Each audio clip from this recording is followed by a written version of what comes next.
구약의 마지막 선지자 이제 말라기 선지자가 있습니다. 구약의 가장 마지막 책이죠.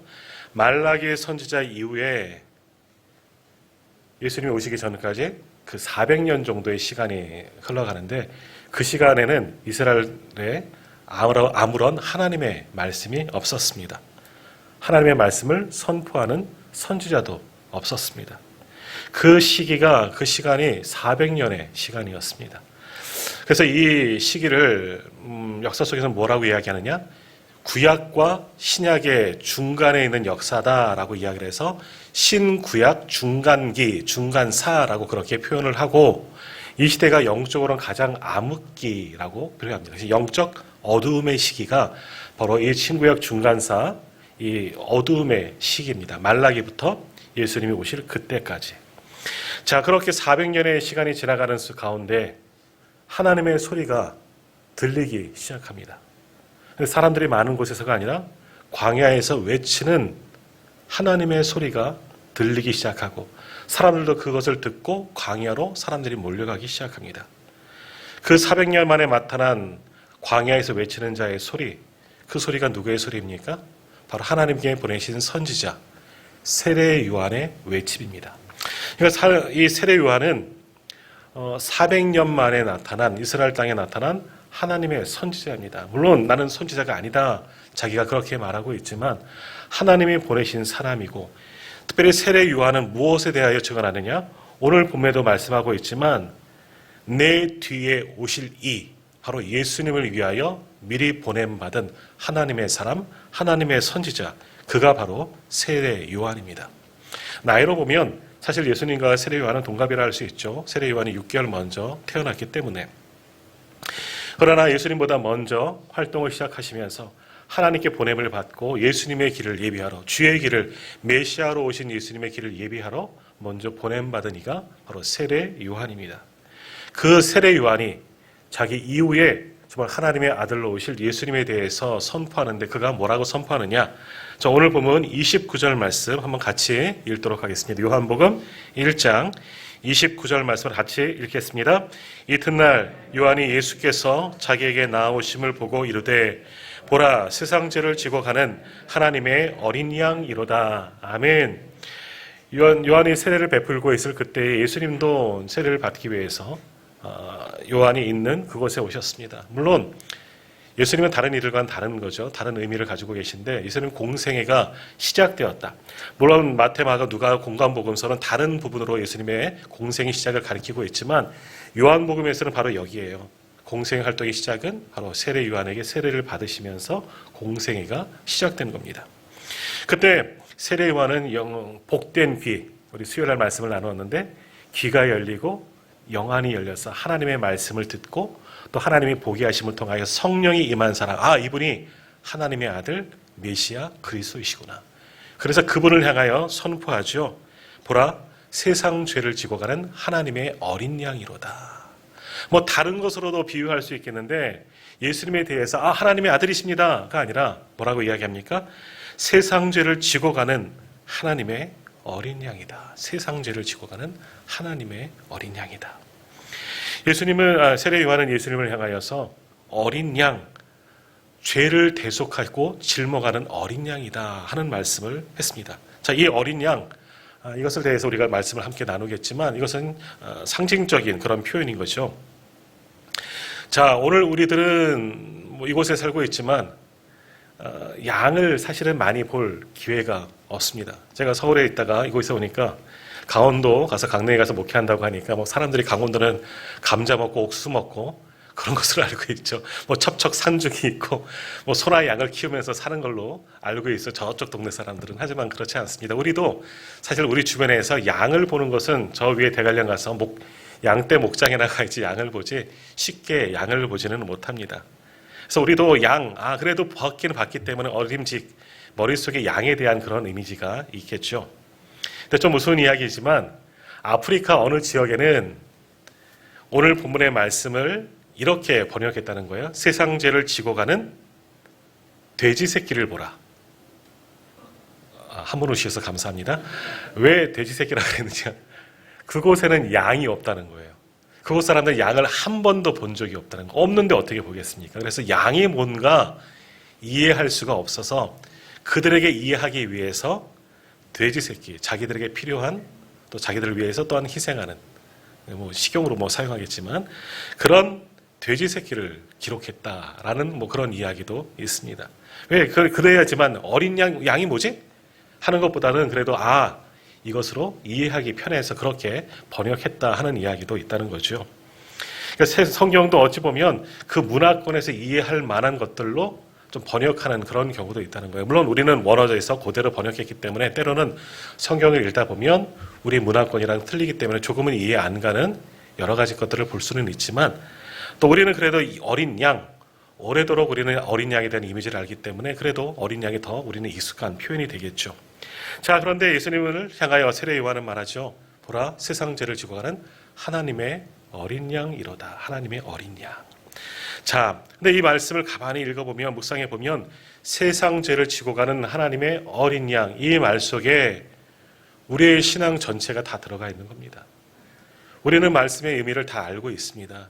오래도록 신앙생활 한 분은 이것이 무슨 의미인지 알고 있지만 믿지 않는 분은 세상 죄를 지고 가는 어린 양이 뭘까 하는 그런 생각도 하겠지만 바로 이 말 속에 세상 죄를 지고 가는 어린 양이라는 그 속에 기독론, 구원론 전체가 다 담겨져 있는 말씀이다라는 겁니다. 그러므로 오늘 바로 이 어린 양, 세상 죄를 지고 가는 어린 양, 하나님의 어린 양에 대해서 우리 함께 잠시 말씀의 은혜를 나누고자 합니다. 자, 먼저 오늘 말씀에 어린 양이 나오는데요. 우리가 생각해 봐야 할 어린 양은 어떤 양이 있느냐? 먼저는 유월절 어린 양을 이야기할 수 있습니다. 출애굽기, 우리가 너무나 잘 아는 말씀이죠. 출애굽기 사건은 아마 예수 믿는 분들, 아니 믿지 않는 분들도 영화를 통해서 많이 나왔기 때문에 너무나 잘 알고 있는 말씀일 겁니다.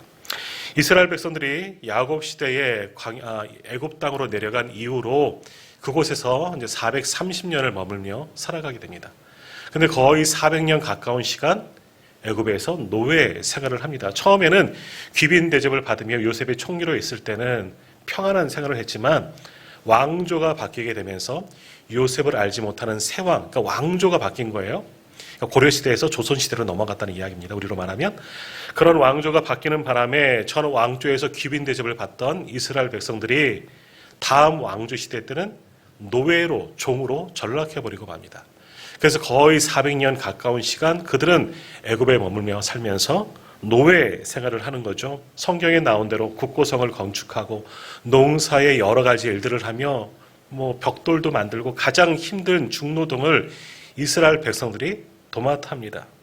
그러나 하나님의 은혜로 생육하고 번성하여 정말 많은 인구가 번성하게 되죠. 나올 때는 장정만 60만, 그러니까 도합 200만, 300만 명 되는 이스라엘 백성들이 있었다. 그렇게는 이야기하고 있습니다. 하지만 애굽에 살 때는 그들은 종이었습니다. 노예 생활이었죠. 아무런 자유가 없었습니다. 그래서 하나님은 당신의 백성, 그들을 이스라엘 백성들을 하나님의 백성으로 삼으시고 그들을 구원하고자 작정하셨죠. 오래전 그들의 조상 아브라함이 약속하셨던 그 언약의 말씀을 이루고자 하셨던 겁니다. 그래서 애굽에서 이제 노예 생활하고 있던 이스라엘 백성들을 출애굽하신 것, 그것이 출애굽기에서 신명기까지의 정확하게는 여호수아까지의 말씀이 되겠죠. 가나안 땅에, 약속의 땅 가나안에 정착하는 것까지. 자, 그런데 이스라엘 백성이 애굽에서 나올 때 그냥 나올 수 있느냐? 노예를 어떻게 그냥 나오겠습니까? 속전을 주고서라도 환속을 받고 나와야 할 것 아니겠습니까? 근데 어떻게 합니까? 바로가 보내지 않으니까 우리가 잘 아시는 것처럼 애굽에 10가지 재앙을 내리게 됩니다. 결국 바로가 손을 들고 이스라엘 백성을 다 보내줄 수밖에 없는데 그 마지막 애굽 왕 바로를 손들게 한 마지막 재앙이 뭡니까? 10번째 재앙, 장자의 죽음의 재앙입니다. 애굽 온 천하에 있는 모든 마지들, 짐승이든 사람이든 첫 번째로 태어나는 것은 다 죽게 하는 죽음의 재앙이 시작되고 그 죽음의 재앙으로 이 바로의 맏아들도 죽을 수밖에 없었다는 거죠. 그 다음 만약에 여기서도 하나님께 포기하지 않는다면, 손들지 않는다면 어떻게 했습니까? 또 다른 재앙이 있을지 모르기에 바로는 두 손 두 발 들고 하나님께 졌다고 인정하고 결국 이스라엘 백성들을 다 해방시킬 수밖에 없었다는 거죠. 자, 애굽 온 땅에 죽음의 재앙, 마지막 재앙이 임하게 되었는데, 그러나 하나님은 피할 길을 알려주셨습니다. 그 피하는 방법이 뭡니까? 흠없는 1년 된 어린 양을 잡아서 그 피를 그 살고 있는 집 문 설주와 임방에, 그러니까 문 입구에 그 피를 바르는 겁니다. 그러면 하나님이 보내신 죽음의 천사가 그 집을 넘어가게 되는 겁니다. 그럼 그 집에 있는 맞이는 죽지 않게 되는 거죠. 하나님의 말씀을 들은 이스라엘 백성들은 하나님의 말씀하신 대로 문 임방과 좌우 설주에 이 어린 양의 피를 바르게 되었고, 그러면 죽음의 사자가 그 집을 넘어가서 구원을 받게 되는 겁니다. 그래서 어린 양을 피를 바른 집 천사가, 죽음의 천사가 넘어가다 하는 뜻이 유월입니다. 월따마다 이렇게 보통 이야기하죠. 넘어가는 겁니다. 그것이 유월입니다. 그래서 유월절이라는 절기가 생겼는데, 유월절은 뭐겠습니까? 바로 넘어가서, 죽음의 사자가 넘어가서 구원을 받았음을 기념하는 절기가 바로 유월절이 된 겁니다. 이스라엘의 3대 절기 중 하나가 된 거죠. 자, 이 유월, 하나님의 구원의 은혜를 받기 위한 방법, 그건 뭐예요? 하나밖에 없는 거예요. 어린 양을 죽여서 그 피를 문에다 바른 자, 그 가정만 구원의 은혜를 입게 된 겁니다. 그럼 유월절 어린 양이 상징하는 것은 또 뭐겠습니까? 바로 우리 예수 그리스도십니다. 주님은 우리를 구원하시기 위해서 친히 유월절 어린 양이 되어주셔서 우리를 살리고자 우리를 위해서 죽으신 겁니다. 그로 말미암아 오늘 우리가 구원을 얻게 된 줄 믿습니다. 자, 그러므로 구원은 뭡니까? 우리가 구원받았다 다 믿고 있지만 우리가 받은 구원은 뭐예요? 구원에는 우리의 어떤 공로도 하나도 없는 거예요. 구원에 대한 우리의 지분은 아무것도 없는 겁니다. 우리가 지금까지 살아와서 내가 착하고 선하고 의로웠고 아주 좋은 일들을 많이 했기 때문에 구원을 받았느냐? 아니에요. 내 공로는 아무것도 없습니다. 내가 무엇을 했기 때문에 구원을 받은 것은 하나도 없습니다. 그렇다고 우리가 지금까지 죄악 가운데 살다가 죄를 범하고 악했기 때문에 구원받지 못하느냐? 그것도 아닙니다. 우리의 어떤 행위가 구원의 조건과는 전혀 상관없다는 거지요. 그럼 어떻게 우리는 구원을 받을 수 있습니까? 우리 성도님들 다 구원 받으셨지요? 네, 할렐루야. 그런데 어떻게 구원을 받으셨습니까? 무엇으로? 단 하나, 바로 예수 그리스도의 은혜인 줄 믿습니다. 우리의 죄를 지고 십자가에 달리신 예수 그리스도를 믿는 그 믿음, 예수 그리스도로 인하여 오늘 우리가 구원을 얻게 된 줄 믿습니다.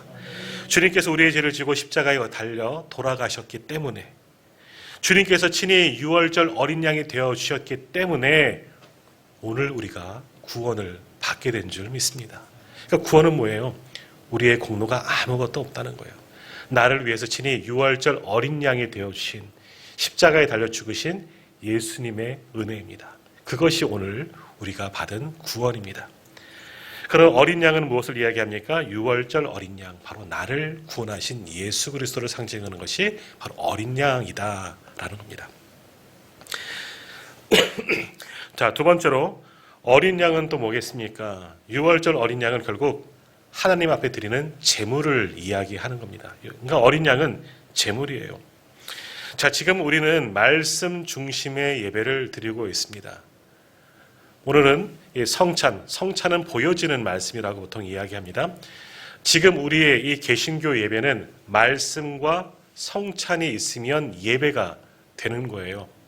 그래서 교회를 만약에 이렇게 옮기실 경우, 다른 교회 가서 혹시 예배를 드리게 되는 경우, 명절 때 이런 등등해서 예배를 드리다 보면 교회들마다 예배 형식이 조금은 다른 경우가 있습니다. 주보를 보면 가서 제일 먼저 하는 것이 이제 주보를 보게 될 텐데, 주보를 보면 예배 순서가 막 다른 경우를 보게 돼요. 근데 사실은 이거 예배의 틀은 아무것도 없어요. 무엇만 있으면 되느냐? 말씀과 성찬만 있으면 그런 예배가 되는 거예요. 그 외에는 그 교회에 맞춰서 넣고 빼고 하는 것은 전혀 상관없습니다. 뭘 놓지 않았다고 해서 이 교회는 잘못된 교회 아닌가, 혹 이단 아닐까 의심은 할 수 있지만, 합리적인 의식이면 되겠지만 그렇지는 않습니다. 말씀과 성찬만 있으면 돼요. 근데 요즘에 개신교회에서는 성찬이 많이 사라졌죠. 그러다 보니 말씀 중심의 예배, 그러니까 말씀하신 것도 성찬도 보여지는 말씀입니다. 말씀 중심의 예배가 되었습니다.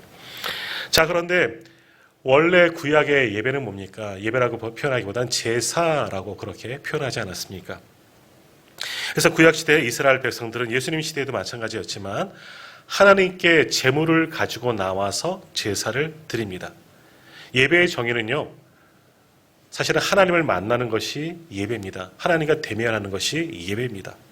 그래서 하나님께 예배자가 우리가 하나님에 계신 존전 앞으로 나아가는 거죠. 그것이 예배인데 우리가 감히 하나님 앞에 나아갈 수가 있느냐?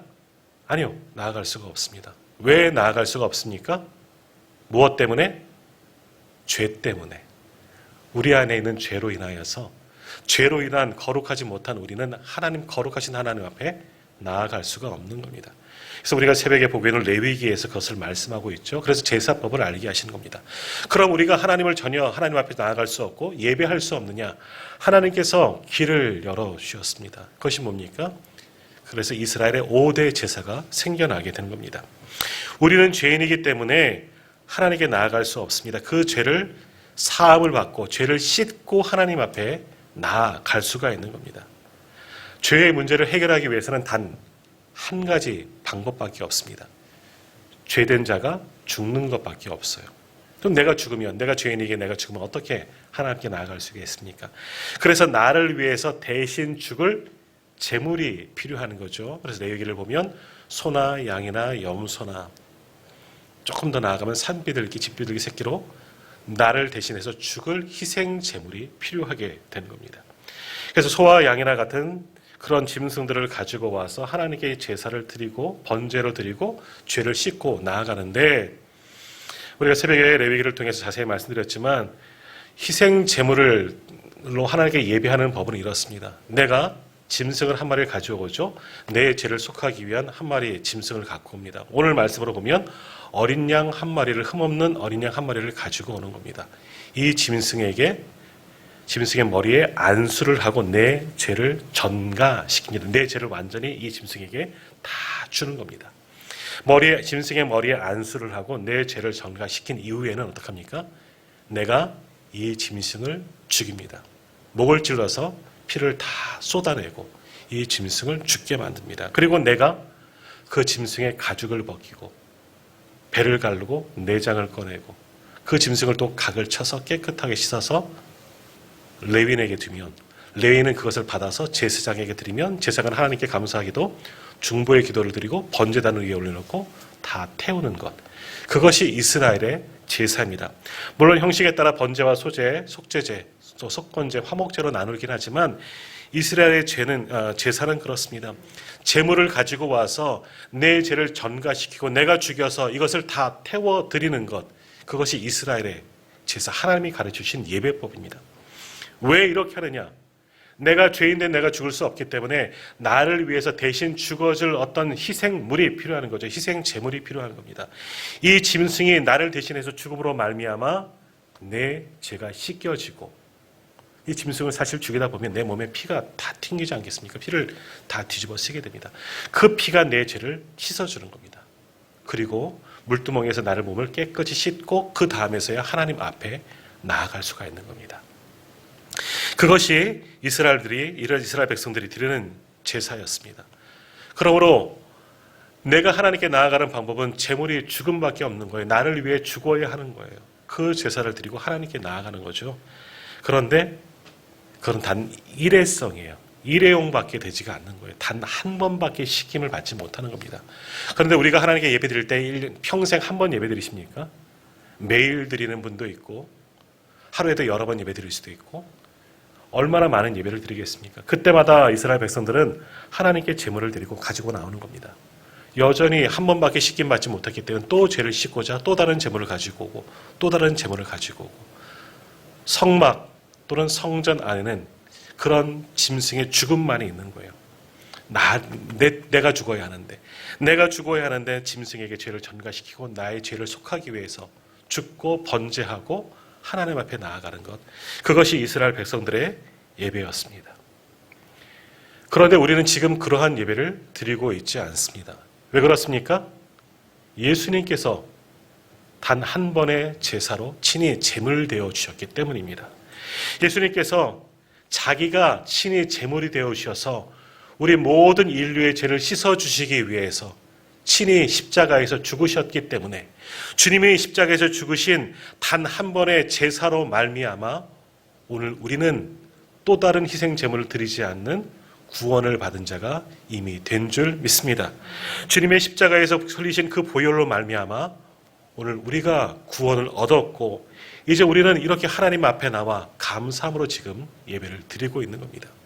지금 우리의 몸에 피를 뿌리면 없고 또 물로 깨끗이 씻을 필요는 없지만 예수 그리스도의 보혈의 은혜를 이미 받은 자로서 우리는 감사함으로 이렇게 주님 앞에 나와 마음껏 예배 드릴 수 있게 된 거죠. 그러니까 오늘 우리가 주님 앞에 나와 예배할 수 있는 것은 오직 우리를 위해서 친히 제물 되어 주신 예수님의 은혜인 줄 믿습니다. 그러나 주님께서 우리의 어린 양이 되어 주셨다. 나를 살리시고자 친히 죽으신 나를 위한 제물이 되어 주셨다 하는 의미가 바로 여기에 있습니다. 자, 우리는 오늘 예수님을 믿습니다. 예수님을 믿기 때문에 주님 앞에 나와 예배하지만 우리는 예수님을 또는 우리 하나님을 어떠한 분으로 알고 믿고 있습니까? 이 질문은 여러 번 이미 드린 질문이지만 우리는 왜 예수님을 믿습니까? 왜 하나님을 믿습니까? 주님 앞에 나와 예배하면, 주님 앞에 나와 기도하면, 엎드려 간구하면 하나님은 그 예배를 받으시고 그 기도를 받으시고 내게 복 주시기 때문에 우리는 예수 믿습니까? 그것이 우리 신앙생활의 전부입니까? 주님 앞에 나와서 이렇게 예배드리고 이렇게 헌신하고 헌물을 드리면 하나님께서 만족하시고 내게 복 주시겠지, 그 복 받으려고 우리는 주님 앞에 나와 예배합니까? 이것이 우리들의 예배여서는 안 되고 그것이 우리의 신앙생활의 전부여서는 안 된다라는 겁니다. 물론 하나님은 우리가 예배할 때, 하나님께 간구할 때 우리의 예배를 받으시고 은혜를 주시고 우리의 기도를 들으시고 우리의 모든 문제와 신음들을 해결해 주시기는 하십니다. 그러나 그것이 신앙생활의 전부는 아닙니다. 우리가 주님을 믿는다는 것은 뭡니까? 오늘 말씀이에요.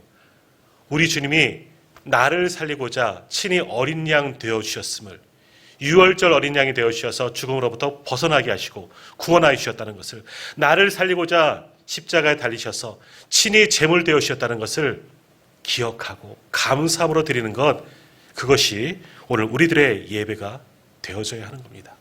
그러니까 내가 예수님을 믿는다는 건 뭡니까? 우리가 신앙생활한다는 것은 나를 구원하여 주셨음을 감사하는 것, 그래서 하나님 앞에 예배할 수밖에 없는 것, 이것이 우리의 신앙생활이 되어져야 하는 겁니다. 나를 살리고자 대속의 어린 양이 되어주셨고 유월절 어린 양으로 십자가에서 죽으신 예수님을 믿는 것, 오늘 이것이 우리들의 믿음이 되어져야 하는 거죠. 그 주님께 감사함으로 예배하는 것, 주님께 우리의 몸을 산제물로 내어드리는 것, 이것이 우리들의 예배가 되어져야 하는 겁니다. 그러나 우리의 예배의 모습은 어떻습니까? 우리가 믿는 것은 무언가 받고자 하는 것이 더 많이 있지는 않습니까? 자, 우리도 어김없이 교회력의 첫 번째 절기인 대림절이 오늘부터 시작됩니다.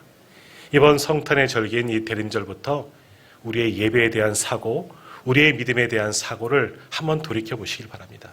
이제는 받는 것이 아니라 이미 우리는 충분히 받았습니다.